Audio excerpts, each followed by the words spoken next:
4 বছর আগে বিরামপুরের আয়রামোড় এলাকায় ১৪০ একর জমিতে সমন্বিত খামার গড়ে তোলেন প্রকৌশলী কামরুজ্জামান। বর্তমানে তার খামারে ১৫০০ মাল্টা ও প্রায় ২০০০ ড্রাগন ফলের গাছ রয়েছে। খামারের ৩টি বড় আকারের পুকুরে চাষ হচ্ছে কার্প জাতীয় মাছ। আর পুকুর পাড়ে লাগানো হয়েছে উন্নত জাতের নারিকেল ও কলা গাছ।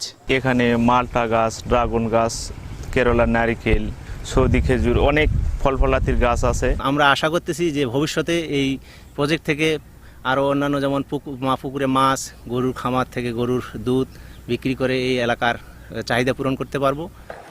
একই উপজেলার ছাতনি চারমাথা মোড়ে ৪০ বিঘা জমিতে মাছ চাষের পাশাপাশি গবাদি পশু ও মুরগি পালন করছেন আরেক খামারি বাবু। ৮ বছর আগে ৭টি পুকুর দিয়ে খামার শুরু করেন তিনি।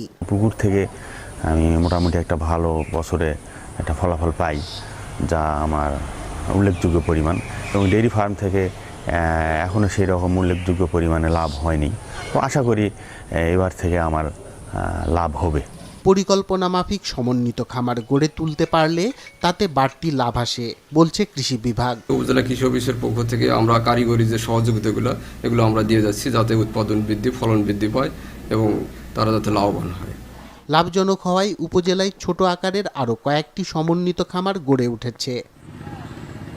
মাছরাঙা নিউজ ডেস্ক।